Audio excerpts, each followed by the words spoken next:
Morning students. તો આપણે લાસ્ટમાં જે ચેપ્ટર નંબર 8 જોયું હતું માનવ સ્વાસ્થ્ય અને રોગો, જેને પૂર્ણ કરેલું છે આપણે.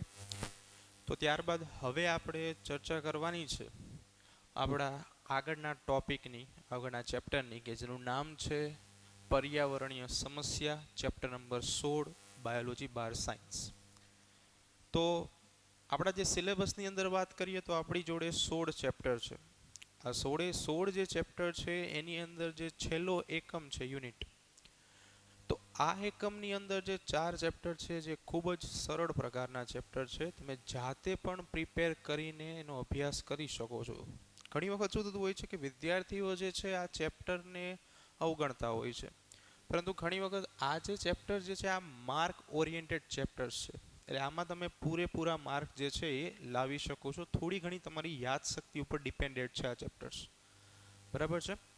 સાથે સાથે સ્ટે સેફ, સ્ટે હોમ અને connected with Ultravision academy on YouTube, બરાબર છે. તો શરૂઆત કરીએ ચેપ્ટર નંબર 16ની. તો ચેપ્ટર નંબર 16 જે છે પર્યાવરણીય સમસ્યાઓ, એન્વાયરમેન્ટ ઇસ્યુઝ. તો આ શબ્દો જે છે એ આપણા માટે નવા નથી, બરાબર છે. આપણે પ્રાઇમરી લેવલથી આ વિશે અભ્યાસ કરતા આવ્યા છીએ કે સૌથી જ પહેલો શબ્દ જો આપણે વિચારીએ તો શબ્દ છે પર્યાવરણ. તો પર્યાવરણ શું છે? તો વાત કરીએ પર્યાવરણ એટલે કે એન્વાયરમેન્ટની. તો પર્યાવરણ જે છે એ બે શબ્દનો બનેલો છે, પરી પ્લસ આવરણ.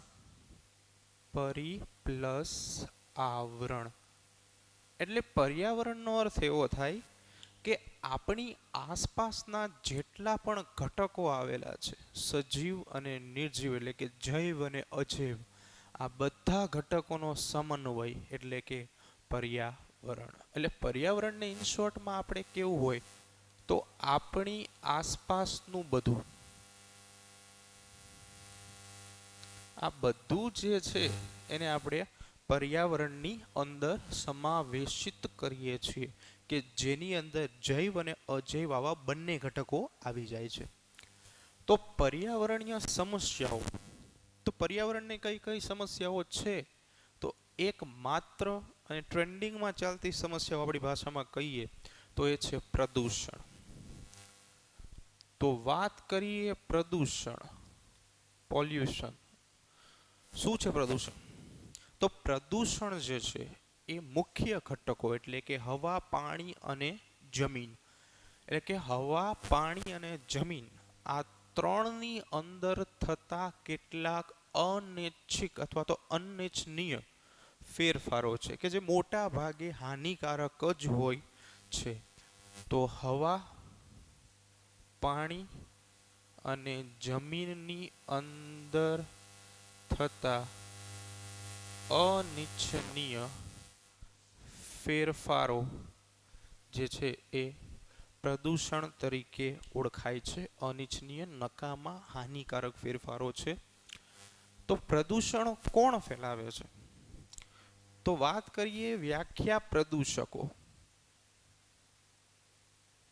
તો પ્રદૂષકો કોને કહેશું આપણે? તો કે પ્રદૂષણ ફેલાવનારા ઘટકો, પ્રદૂષણ ફેલાવનારા ઘટકોને આપણે પ્રદૂષકો તરીકે ઓળખીએ છીએ. પ્રદૂષકો બે પ્રકારના હોઈ શકે છે. એમાં એક તો માનવ સર્જિત પણ હોઈ શકે છે અને કુદરતી પણ હોઈ શકે છે. તો માનવ સર્જિત જે પ્રદૂષકો છે જે ખરેખર માનવ દ્વારા ઉત્પન્ન કરવામાં આવે છે, જ્યારે કુદરતી પ્રદૂષકો જે છે એ કુદરતી કેટલીક ક્રિયાઓ દ્વારા સર્જાતા હોય છે. બંને જે છે એ ખાસ કરીને પ્રદૂષણ ફેલાવવામાં મહત્વની ભૂમિકા ભજવે જ છે. તો પ્રદૂષકો બે ટાઈપના છે, જે આપણે પહેલાં પણ વાત કરી, કુદરતી અને માનવ સર્જિત. તો મુખ્યત્વે આ ચેપ્ટરની અંદર આપણે પ્રદૂષણની જો વાત કરીએ તો મુખ્યત્વે 3 પ્રકારના પ્રદૂષણોનો અભ્યાસ કરશું. એમાં હવા, પાણી અને જમીન, આવા 3 અલગ અલગ પ્રદૂષણો જે છે એનો આપણે અભ્યાસ કરીશું. તો પર્યાવરણ જે છે એ કેટલીક માનવ સર્જિત ક્રિયાઓ ને પરિણામે દિવસે ને દિવસે પ્રદૂષિત થતું જાય છે.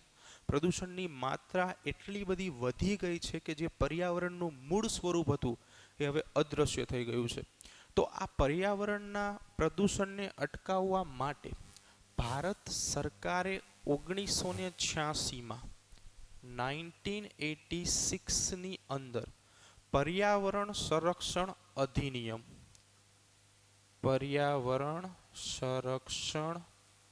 અધિનિયમ બહાર પાડ્યો હતો, એન્વાયરમેન્ટ કન્ઝર્વેશન એક્ટ. તો આ જે અધિનિયમ છે, ખાસ અગત્યના બધા અધિનિયમ છે, ઘણા બધા અધિનિયમો જે છે આપણે આ ચેપ્ટરની અંદર જોવાના છે, જે ખાસ આપણે યાદ રાખીશું, કારણ કે તે 1 માર્કના ક્વેશ્ચન્સ અને MCQsની અંદર બહુ જ ઉપયોગી છે. સાથે સાથે 1 માર્કના પ્રશ્નોની અંદર અથવા તો 2 માર્કની અંદર વ્યાખ્યાઓ વિશે પણ આપણે ખાસ ભાર આપીશું. તો 1986માં પર્યાવરણ સંરક્ષણ અધિનિયમ બહાર પાડવામાં આવેલો છે કે જે ખાસ કરીને પર્યાવરણના પ્રદૂષણ ઉપર ભાર આપે છે અને અટકાવવાની પ્રક્રિયાઓ ઉપર અસરગ્રસ્ત ભાર આપે છે. બરાબર છે. તો સૌથી જ પહેલા આપણે વાત કરવાની છે પ્રદૂષણની, તો એ પ્રદૂષણ છે હવાનું પ્રદૂષણ. તો સૌથી પહેલા આપણે વાત કરીશું પહેલું પ્રદૂષણ કે જેને નામ આપશું આપણે હવાનું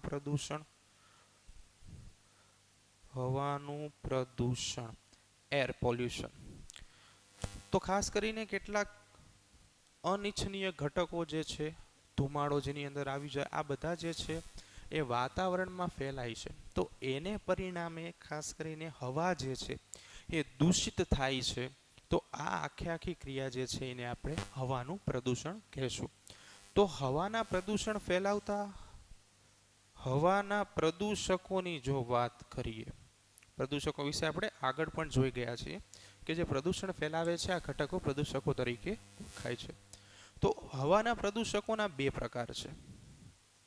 એમાં પહેલા આપણે જોશું કુદરતી પ્રદૂષકો અને બીજા નંબર ઉપર માનવ સર્જિત અથવા તો કૃત્રિમ પ્રકારના પ્રદૂષકો. તો કુદરતી પ્રદૂષકોની અંદર કોનો સમાવેશ આપણે કરીશું? તો વાત કરીએ આપણે કુદરતી પ્રદૂષકોની. તો કુદરતી પ્રદૂષકોની અંદર ઘણી વખત વનસ્પતિની પરાગરજ, આ ઉપરાંત જ્વાળામુખી ફાટવાથી સર્જાતી રાખો, આ બધું જે છે એ કુદરતી પ્રદૂષકો આવે છે. આના સિવાય આપણે દાવાનળ, જંગલની અંદર લાગતી આગનો પણ સમાવેશ કરી શકાય. તો પરાગરજ, જ્વાળામુખી ફાટવાથી સર્જાતી રાખ, બરાબર છે, દાવાનળ, આ બધી વસ્તુઓ જે છે એ ખાસ કરીને હવાના પ્રદૂષણમાં ભાગ ભજવતા કુદરતી પ્રદૂષકો છે. એવી જ રીતે વાત કરીએ આપણે માનવ સર્જિત અથવા તો કૃત્રિમ પ્રદૂષકોની. તો માનવ સર્જિત અથવા તો કૃત્રિમ પ્રદૂષકો જે છે એની અંદર કોનો સમાવેશ થશે? તો આ પ્રકારનો જે પ્રદૂષકોનો સમૂહ છે એની અંદર મોટા ભાગે માનવ દ્વારા જે પોતાની ગતિવિધિઓ અને ક્રિયાવિધિ છે આ દરમિયાન ઉત્પન્ન થતા કેટલાક ઘટકોનો સમાવેશ થાય છે. તો એની અંદર આપણે વાત કરીએ તો ખાસ કરીને કારખાનાઓની ચીમનીમાંથી ઉદ્ભવતા ધુમાડાઓ, આ ઉપરાંત વાહનોમાંથી નીકળતા ધુમાડાઓ, આ બધાનો સમાવેશ થાય છે. કારખાનાઓની ચીમની જે છે ખાસ કરીને કેમિકલ ફેક્ટરીઝ છે કે જ્યાં રસાયણો વિપુલ માત્રામાં આપણે ઉપયોગ કરીએ છીએ, ત્યાં મોટાભાગે શું થાય છે કે સલ્ફરયુક્ત ઘટકો જે છે, આ સલ્ફાઇડ યુક્ત ઘટકો જે છે, સલ્ફાઇડના કેટલાક ખનિજો છે કે જે ઓક્સિજન સાથે પ્રોસેસ કરે અને SO2 સલ્ફર ડાયોક્સાઇડ બનાવે છે. તો આવો જે સલ્ફર ડાયોક્સાઇડ બને છે તે ખાસ કરીને હવામાં જાય છે અને ખાસ કરીને ઝેરી અસર ફેલાવે છે. બીજા નંબર ઉપર આપણે વાહનોની વાત કરીએ છીએ તો વાહનોની અંદર આપણે જે પેટ્રોલ ડીઝલનો ઉપયોગ કરીએ છીએ આ બધા ઘટકો જે છે એ HC સંયોજનો કહેવાય, એને HC કમ્પાઉન્ડ હાઇડ્રોકાર્બન્સ. તો આ હાઇડ્રોકાર્બન્સ જે છે એનું જ્યારે અપૂર્ણ દહન થાય છે, સામાન્ય રીતે સંપૂર્ણ દહન થઈ જાય તો કોઈ પ્રશ્ન સર્જાતો નથી, પરંતુ હંમેશા અપૂર્ણ દહન થતું હોય છે. તો તો આવા અપૂર્ણ દહન વખતે તેમાંથી CO એટલે કે કાર્બન મોનોક્સાઇડ સર્જાય છે, જે સીધો વાતાવરણમાં જતા હવાના પ્રદૂષણ ઉપર મોટી અસર કરે છે. તો આ હતા આપણા કેટલાક પ્રદૂષકોના પ્રકારો. તો આ બધા પ્રદૂષકો છે, તો બધા પ્રદૂષકો જે છે એને હવામાં મુક્ત થતા અટકાવી હવાનું પ્રદૂષણ જે છે ને એને ઘટાડી શકાય છે. તો આ બધા ઘટકોને કેવી રીતે અટકાવવા અથવા તો એનું સંકેન્દ્રણ, એની જે સાંદ્રતા છે કોન્સન્ટ્રેશન, એને આપણે કેવી રીતે ઓછી કરીને ત્યારબાદ વાતાવરણમાં મુક્ત કરવી, એના વિશેની હવે આપણે માહિતી મેળવવાની છે. સામાન્ય રીતે આ બધા જે હવાના પ્રદૂષકો છે એ બધાની અસર જે છે એનું પ્રમાણ અને એની સાંદ્રતા ઉપર આધાર રાખતા હોય છે કે કેટલા પ્રપોર્શનમાં જે છે એ વાતાવરણમાં ફેંકાય છે. તો એની સાંદ્રતા ઘટાડવા માટે અથવા તો જે બહાર નીકળતા ધુમાડા છે એમાં એનું પ્રમાણ ઘટાડવા માટે આપણે બે અલગ અલગ રચનાઓનો અભ્યાસ કરવાનો છે. એમાં પહેલી રચના જે છે જેને માર્જક તરીકે ઓળખવામાં આવે છે, સ્ક્રબર્સ તરીકે ઓળખશું. ખાસ કરીને જે સલ્ફાઇડ યુક્ત ઘટકો છે કે જેની અંદરથી આપણે આગળ વાત કરી કે SO2 સલ્ફર ડાયોક્સાઇડ જે છે મુક્ત થાય છે. તો આવા ઘટકો માટે સ્પેશિયલી આપણે યુઝ કરીએ છીએ માર્જક સ્ક્રબર્સ. તો માર્જકની અંદર શું છે તો કે કારખાનાઓની અંદર આપણે જે કેમિકલ પ્રોસેસ કરીએ છીએ તો આ કેમિકલ પ્રોસેસની અંદરથી કેટલાક ધુમાડાઓનું સર્જન થાય છે. આ ધુમાડાઓ જે છે એ કેમિકલ રિએક્શનની બાય પ્રોડક્ટ્સ છે, બરાબર છે. તો આ જે ઝેરી ઘટકો જે છે ધુમાડાની અંદર હાજર છે એ બધા અશુદ્ધ હવા તરીકે ઓળખાય છે, બરાબર છે. આ અશુદ્ધ હવાની સાથે કેટલાક કણમય પદાર્થો જે છે એ તળિયે જમા થઈ જાય છે. આ અશુદ્ધ હવાને ખાસ કરીને માર્જકમાં આપણે શું કરીએ છીએ તો આ અશુદ્ધ હવાને સીધી વાતાવરણમાં મુક્ત કરતા નથી, કારણ કે એની અંદર ઝેરી ઘટકોનું પ્રમાણ જે છે એ ખૂબ વધારે છે. તો આ ઘટકોનું પ્રમાણ એટલે કે સાંદ્રતા ઘટાડવા માટે આપણે શું કરીએ છીએ તો આ ઘટકોનું પ્રમાણ જે છે ઘટાડવા માટે આ જે અશુદ્ધ હવા છે એ વાતાવરણમાં મુક્ત થાય એ પહેલાં એને પાણી કે ચૂનાના ફુવારા, ખાસ કરીને અમુક સાહિત્યની અંદર અલ્કલીય માધ્યમ પણ લખેલું હશે, બે સેમ જ છે એમાં, બરાબર છે. એને ફુવારાનો ખાસ કરીને છંટકાવ કરવામાં આવશે. તો જે આ છંટકાવ જે કરવામાં આવે છે એને પરિણામે જે અશુદ્ધ ઘટકો છે એમાંથી ઘણી વધુ માત્રાના જે અશુદ્ધ ઘટકો જે છે એ પાણી અથવા તો આલ્કલી એટલે કે ચૂનાના પાણી સાથે પ્રક્રિયા આપશે અને તળિયે જમા થશે, અને બાકી વધેલી જે ચોખ્ખી હવા જે છે તે મુક્ત થશે. તો જે આ ચોખ્ખી હવા છે, આ ચોખ્ખી હવા જે છે એની અંદર પ્રદૂષકોનું પ્રમાણ જે છે એ ઓછું હશે સાપેક્ષમાં અશુદ્ધ હવા. તો અશુદ્ધ હવાની અંદર પ્રદૂષકો જે છે એનું પ્રમાણ ખૂબ જ વધારે હશે, જ્યારે ચોખ્ખી હવાની અંદર પ્રદૂષકોનું પ્રમાણ ખૂબ જ ઓછું હશે. એનું એક જ કારણ છે જે આપણે પાણી કે ચૂનાનો ફુવારાનો ઉપયોગ કરેલો છે એના કારણે, બરાબર છે. તો આ વાત હતી માર્જકની. એના જેવી જ બીજી એક રચના જે છે જેને આપણે જોવાનું છે સ્થિર વિદ્યુત અવક્ષેપક, ઇલેક્ટ્રોસ્ટેટિક પ્રેસિપિટેટ્સ, બરાબર છે. તો અહીંયા આપણે તીવ્ર માત્રામાં વિદ્યુત ભારનો ઉપયોગ કરશું અને વિદ્યુત ક્ષેત્રો. તો અહીં શું કરવામાં આવે છે તો અહીંયા ઋણ વીજભારિત કેટલાક તાર જે છે એ ગોઠવવામાં આવે છે, જેને તમે કેથોડ તરીકે પણ ઓળખતા હશો કેમિસ્ટ્રીની અંદર. હવે આ જે ઋણ વીજભારિત તાર જે છે એ ઋણ વીજભારિત તાર જે છે એને ફરતેની બાજુએ વિસર્જિત કોરોના જે અત્યારે ચાલે છે એ નહીં, પરંતુ એક વીજ ક્ષેત્ર જે છે એને ફેલાવવામાં આવે છે એની ફરતેની બાજુએ. જેને પરિણામે શું થાય છે તો કે ખાસ કરીને જે રજકણો યુક્ત ઘટકો છે, આ રજકણ યુક્ત જે ઘટકો રહ્યા એ આજે તાર જે છે એની ફરતે ચોંટી જાય છે અને ભૂસંપર્કિત જે સંચાલિત તકતીઓ છે ત્યાં જમા થાય છે. બાકીના જે ઘટકો રહ્યા જે ચોખ્ખી હવા સ્વરૂપે જે છે એને અહીંયાથી બહાર કાઢવામાં આવે છે. એટલે જે સ્થિર વિદ્યુત અવક્ષેપક છે જેને આપણે નામ આપ્યું હતું ઇલેક્ટ્રોસ્ટેટિક પ્રેસિપિટેટ્સ. આ શબ્દ જે પ્રેસિપિટેટ્સ તો એને ગુજરાતીમાં અવક્ષેપ તરીકે ઓળખવામાં આવે છે. કેમિસ્ટ્રીમાં તમે અભ્યાસ કરતા હશો, બરાબર છે. પ્રેસિપિટેટ્સ એને શોર્ટ ફોર્મની અંદર PPT તરીકે પણ ઓળખવામાં આવે છે. પ્રેસિપિટેટ્સ અવક્ષેપ એટલે પીપીટી. તો આ સ્થિર વિદ્યુત અવક્ષેપકની મદદથી આપણે 99% અશુદ્ધ ઘટકો જે છે એને દૂર કરીને શુદ્ધ હવા જે છે એ વાતાવરણમાં મોકલી શકાય છે.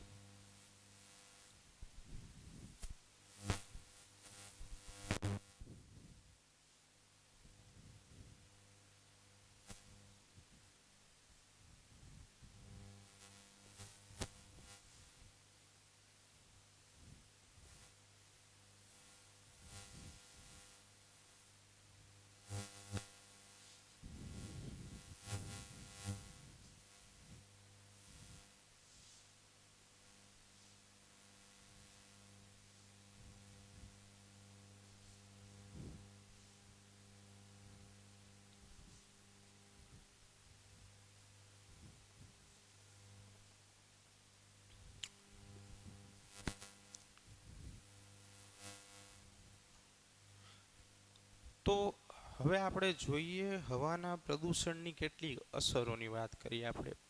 તો કે ખાસ કરીને સીપીસીબી આ ચેપ્ટરની અંદર કેટલાક જે ફૂલ ફોર્મ જે છે એ પણ યાદ રાખવાના છે, કારણ કે એ પણ એમસીક્યુઝની અંદર અને 1 માર્કના પ્રશ્નોની અંદર પૂછાઈ શકે છે. તો સીપીસીબી જે છે જેનું પૂરું નામ છે central pollution control board. Central pollution control board CPCB. તો આ સેન્ટ્રલ પોલ્યુશન કંટ્રોલ બોર્ડ દ્વારા એવું નિર્ધારિત કરવામાં આવેલું છે કે ખાસ કરીને 2.5 માઇક્રોમીટર કે 2.5 માઇક્રોમીટર કે તેનાથી ઓછો વ્યાસ ધરાવતા જે હવાના રજકણો છે એ માનવ માટે નુકસાનકારક છે. તો કેવી રીતે નુકસાનકારક છે એની વાત કરીએ આપણે. તો જે આ 2.5 માઇક્રોમીટર કે તેની કરતાં ઓછો વ્યાસ ધરાવતા જે ઘટકો છે એ ખાસ કરીને માનવના શ્વસન તંત્રમાં દાખલ થાય છે. આ શ્વસન તંત્રમાં દાખલ થવાથી શું થાય છે? તો કે આવા ઘટકો શ્વસન તંત્રમાં દાખલ થવાથી શ્વસન માર્ગની બીમારીઓ સર્જાય છે. સાથે સાથે બીજી વાત કરીએ કે જે આ બીમારીઓ સર્જાય છે એની સાથે ફેફસા ઉપર સોજો આવવો, બરાબર છે, શ્વાસ લેવામાં તકલીફ થવી, આવી કેટલીક બીમારીઓ જે છે એ શ્વસન તંત્રની જે છે એ ખાસ કરીને ફેલાતી હોય છે. બીજા નંબર ઉપર વાત કરીએ કે ખાસ કરીને આપણે પેટ્રોલ અને ડીઝલ જે છે માનવ સર્જિત હવાના પ્રદૂષકો છે, કૃત્રિમ પ્રદૂષકો કહીએ છીએ. તો એ પેટ્રોલ અને ડીઝલ જે છે એ પ્રદૂષણની માત્રા ઓછી ફેલાવે અથવા તો પ્રદૂષણ ઓછું ફેલાવે એના માટે ખાસ કરીને આપણે શીશા મુક્ત પેટ્રોલનો ઉપયોગ કરીએ છીએ. શીશા મુક્ત પેટ્રોલ કે ડીઝલ, શીશુ કે જેને આપણે પીબી, લેડ સાચું નામ છે એનું પ્લમ્બસ, લેટિન નામ, બરાબર છે. તો આ પ્લમ્બસ એટલે કે લેડ શીશા વગરનું પેટ્રોલ જે છે એ વાપરવાની હિમાયત કરવામાં આવે છે. તો પ્રશ્ન એવો છે કે શા માટે શીશા મુક્ત પેટ્રોલ જે છે એ વાપરવું જોઈએ? તો આવા જે છે કેટલાક વૈજ્ઞાનિક કારણો પણ પૂછાતા હોય છે. ફોર એક્ઝામ્પલ કે અહીંયાથી જ આપણે આ વૈજ્ઞાનિક કારણ લઈ શકાય કે શા માટે શીશા મુક્ત પેટ્રોલ વાપરવું જોઈએ, બરાબર છે. તો શીશા મુક્ત એટલે કે શીશા રહિત લેડ વગરનું પેટ્રોલ વાપરવાથી શું ફેર પડી શકે એના વિશે આપણે અહીંયા જોઈએ. તો ખાસ કરીને પેટ્રોલની અંદર કેટલાક ઉદ્દીપકો જોવા મળે છે. ઉદ્દીપકો કે જેને ઉત્પ્રેરકો, કેટાયલિસ્ટ તરીકે ઓળખવામાં આવે છે. તો આની અંદર ખાસ કરીને પ્લેટિનિયમ, પેલેડિયમ અને રોડિયમ જેવા 3 ઘટકો જે છે એનો સમાવેશ થાય છે. પ્લેટિનિયમ, રોડિયમ અને પેલેડિયમ. તો આ 3 ઘટકો જે છે એ પેટ્રોલ અને ડીઝલની અંદર ઉત્પ્રેરકો તરીકે કામ કરે છે. તો આમનું મુખ્ય કામ શું છે? તો કે જનરલી પેટ્રોલ અને ડીઝલ જે છે એ હાઇડ્રોકાર્બન સંયોજનો છે કે જેના અપૂર્ણ દહનથી કેટલાક હાનિકારક વાયુઓ જે છે એ સર્જાતા હોય છે. તો આ જે ઘટકો છે એ હાનિકારક વાયુઓ જે છે એનું કન્વર્ઝન, એનું રૂપાંતરણ કરી નાખતા હોય છે. કે ફોર એક્ઝામ્પલ કે અપૂર્ણ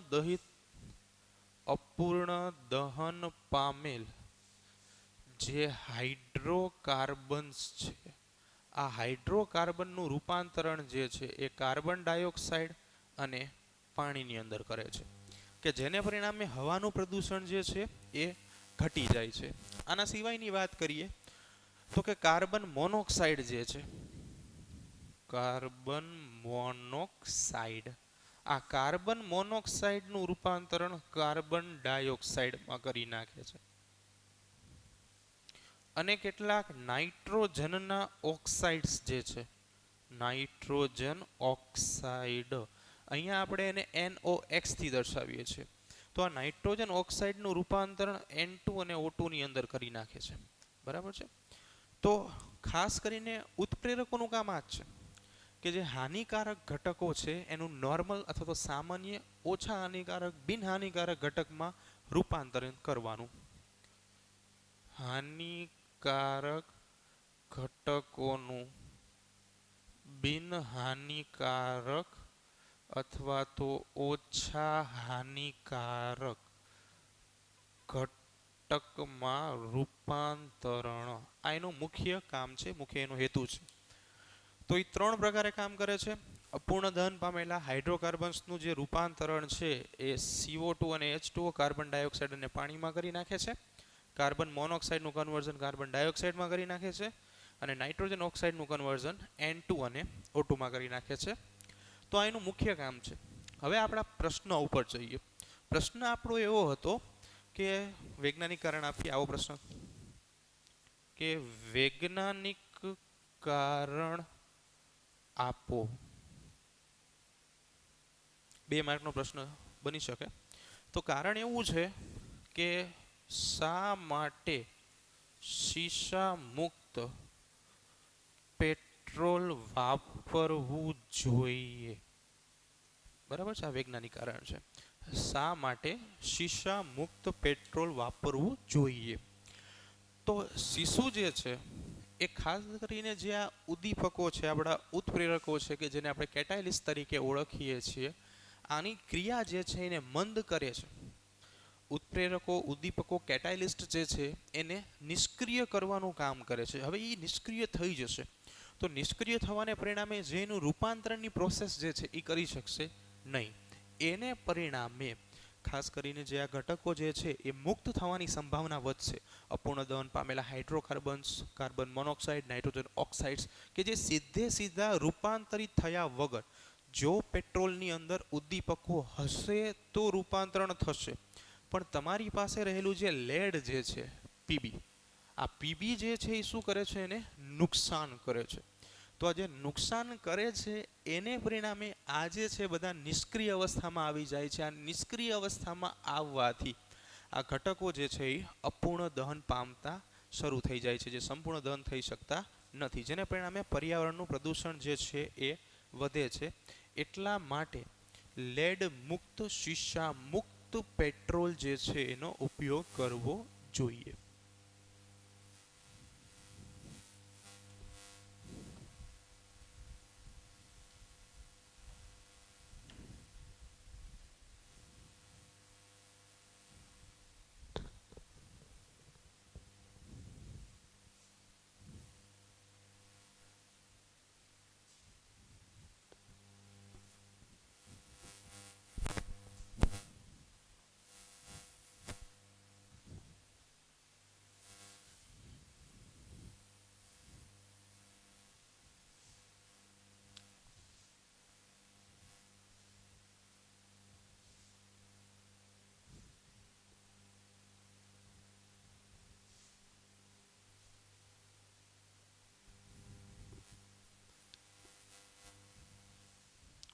તો આપણે જે વાત કરતા હતા હવાના પ્રદૂષણ વિશેની, તો આ જે હવાનું પ્રદૂષણ જે છે એને ખાસ કરીને રોકવા અટકાવવા માટે ભારત સરકાર દ્વારા 1981માં 1981માં ધી એર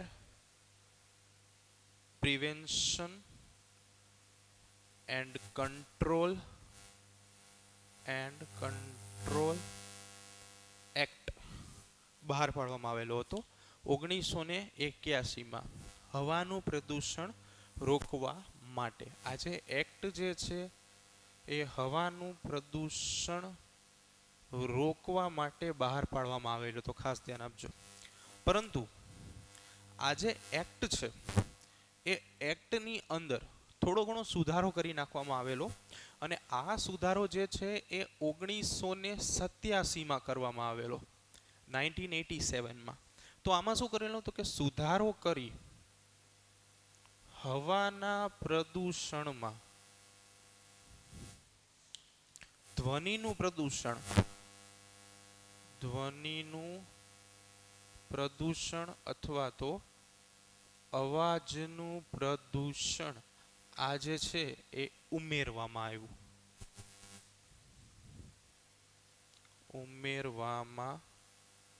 આવ્યું. બરાબર. તો હવે આપણો નેક્સ્ટ પોઈન્ટ આ છે કે અવાજનું પ્રદૂષણ, ધ્વનિનું પ્રદૂષણ શું છે, અથવા તો એને બીજા શબ્દોમાં ઘોંઘાટ તરીકે પણ ઓળખવામાં આવે છે. તો વાત કરીએ ઘોંઘાટ વિશે.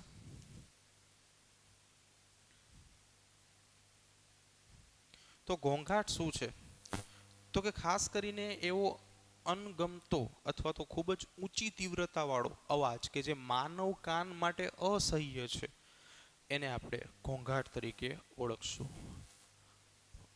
ઊંચી તીવ્રતા ધરાવતો અવાજ કે જે માનવ કાન માટે અસહ્ય છે એને આપણે ઘોંઘાટ તરીકે ઓળખશું. તો ઘોંઘાટ જે છે એને આપણે ડીબી અવાજ જે છે એની તીવ્રતાની જો વાત કરીએ તો આપણે એને ડીબીમાં માપીએ છીએ, ડેસિબલમાં. ડીબી આ યુનિટ છે, એકમ છે. ડેસિબલ અવાજની તીવ્રતા માપવા માટેનું, બરાબર છે. ડેસિબલ ઇઝ અ યુનિટ, એકમ છે. તો આજે એકમ જે છે ડેસિબલ એને આધારે આપણે ઘોંઘાટને બીજી વખત પણ પ્રસ્તુત કરી શકાય છે કે ખાસ કરીને 150 ડેસિબલથી કે એના કરતાં વધારાનો અવાજ, 150 ડેસિબલ કે તેનાથી વધુ તીવ્રતાનો અવાજ જે છે એ માનવ માટે ઘોંઘાટ બને છે. ખાસ અગત્યની બાબત જે છે એ 150 ડીબી અથવા તો તેની કરતાં વધારે, જે એમસીક્યુઝની અંદર પણ પૂછાતા હોય છે. તો આવી જે તીવ્રતા ધરાવતો જે અવાજ છે, આ તીવ્રતાવાળો અવાજ જે છે એ માનવ કાનને ખાસ કરીને નુકસાન ઉત્પન્ન કરે છે. તો એનાથી કઈ હાનિકારક અસરો થાય છે એની આપણે વાત કરી લઈએ. તો હાનિકારક અસરોની વાત કરીએ તો ઘોંઘાટની અસરો, તો વ્યક્તિમાં અણગમો આવે, હૃદય સંબંધિત સમસ્યાઓ સર્જાવાની સંભાવના થાય, ઘણી વખત કાયમી બહેરાપણ આવી જાય, બહેરાપણું આવે એટલે કે સાંભળવાની સમસ્યાઓ. તો આ જે 150 ડેસિબલ જે છે, આ જે અવાજ જે છે ક્યાંથી ઉત્પન્ન થાય છે એની વાત કરીએ તો આનું જે ઉત્પત્તિ સ્થાન જે છે, ઉત્પત્તિ સ્થાનની વાત કરીએ આપણે તો મોટરસાઇકલ્સ, એના ખાસ કરીને હોર્ન, આના સિવાયની વાત કરીએ જેટ પ્લેન્સ, કેટલાક સ્પીકર્સ, ફટાકડાઓ, આ બધું જે છે એ ખાસ કરીને આવું હાઈ રેટેડ એટલે કે 150 ડેસિબલ કે તેની કરતાં વધુ તીવ્રતાનો અવાજ જે છે ઉત્પન્ન કરવા માટે સક્ષમ છે. તો આવો જે અવાજ ઉત્પન્ન થાય છે જે ખાસ કરીને માનવ માટે નુકસાનકારક છે. તો હવે આપણે જોઈએ કે આને આપણે જો અટકાવવું હોય, ધ્વનિ પ્રદૂષણ જે છે બરાબર છે, અવાજનું પ્રદૂષણ કે ઘોંઘાટ અટકાવવું હોય, તો એના માટે આપણે કયા કયા પગલાઓ જે છે એ લઈ શકાય, બરાબર. તો એની વાત કરીએ.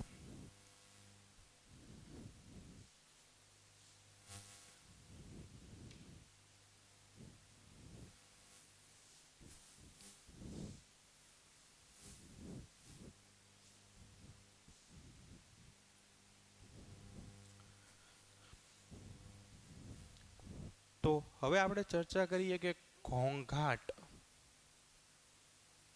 અટકાવવાના ઉપાયો. કયા કયા ઉપાયો છે કે જેનાથી આપણે એને અટકાવી શકાય. તો એની અંદર સૌથી પહેલો તે ઉપાય એવો કરી શકાય કે જરૂરિયાતના સમયે જ હોર્ન વગાડવા જોઈએ. જ્યાં જરૂરિયાત હોય, ભીડભાડવાળી જગ્યા હોય, ચાર રસ્તાઓ હોય, જે જગ્યાએ વાહનોની અવરજવર વધારે હોય, ત્યાં સામાન્ય રીતે હોર્નની જરૂરિયાત પડતી હોય. તો એવા સ્થાને હોર્ન વગાડવા જે છે અનિવાર્ય છે. તો એવા સ્થાને જ હોર્નનો ઉપયોગ કરવો જોઈએ, બરાબર છે. બીજા નંબર ઉપર વાત કરીએ. શાળાઓ, હોસ્પિટલો વગેરે એવી જગ્યાઓએ ધ્વનિ મુક્ત વાતાવરણનું નિર્માણ કરવું. આજે છે એવી જગ્યા છે કે જે લોકોની સંભાવના વધારે હોય છે. તો એવા સ્થાન જે છે એને ખાસ કરીને નો હોર્ન ઝોન અથવા તો ધ્વનિ મુક્ત જે ભાગ છે એનું નિર્માણ કરવામાં આવે તો ખાસ કરીને ફાયદો થઈ શકે છે. નંબર 3 ઉપર વાત કરીએ. સામાન્ય રીતે એવા પડદાઓ જે છે, ખાસ કરીને એવા ઓરડાઓ વિકસાવવા જોઈએ કે જેના લીધે જે ધ્વનિ જે છે, અવાજના તરંગો છે એ બહાર જઈ શકે નહીં, બરાબર છે.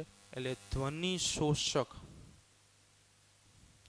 ઓરડાઓ કે પડદાઓ બનાવવા, જેથી ધ્વનિ બહારની બાજુએ જઈ શકે નહીં. ખાસ કરીને આપણે જે વાત કરી હતી 150 ડેસિબલ, તો આજે 150 ડેસિબલનો જે ધ્વનિ વિસ્તાર છે, આ વિસ્તાર આપણે વાત કરી જેટ પ્લેન્સ જે છે, ખાસ કરીને મોટરસાઇકલ છે, મોટર કાર્સ છે કેટલીક માત્રામાં, આ બધા છે. આના સિવાય કેટલીક મશીનરીઓ છે કારખાનાની અંદર, બરાબર, ફેક્ટરીની અંદર ઉપયોગમાં આવતી હોય. તો આવી બધી મશીનરીઓ દ્વારા ઉત્પન્ન થાય છે. તો આ જે મશીનરીઓ જે છે એને આવા મશીનરીઓને ધ્વનિ શોષક ઓરડામાં રાખવી કે જેને પરિણામે શું થાય કે ગમે એટલો અવાજ ઉત્પન્ન થશે એ ઓરડાની બહાર જઈ શકશે નહીં. નંબર 5, ફટાકડા ફોડવા કે સ્પીકર વગાડવા, બરાબર છે, મ્યુઝિક પ્લેયર્સ જે છે આ બધું વગાડવા માટે અલાયદા વિસ્તારની જોગવાઈ કરવી. અલાયદું એટલે કે જુદું એવું હોય, બરાબર છે, જે સામાન્ય માનવ ક્રિયાઓ હોય એનાથી અસરગ્રસ્ત ન હોય એવા વિસ્તારની જોગવાઈ ખાસ કરીને કરવી. અને નંબર 6, સ્પીકર્સ, ટીવી જે છે સામાન્ય ધ્વનિએ ઉપયોગમાં લેવા. ઘણી વખત શું થાય કે વોલ્યુમ વધારે સામાન્ય રીતે હોય છે, આપણે આપણી બિંદાસ મોજમાં હોય, પણ લોકો જે છે એ ધ્વનિ પ્રદૂષણનો ભોગ બનતા હોય છે, બરાબર છે. આના સિવાય બીજા આપણે આધુનિક પણ લખી શકાય કે સામાન્ય રીતે આપણે જે ઉપયોગમાં લઈ છીએ હેન્ડ્સ ફ્રી જે છે, બરાબર છે, એનો ઉપયોગ પણ ટાળવો જોઈએ.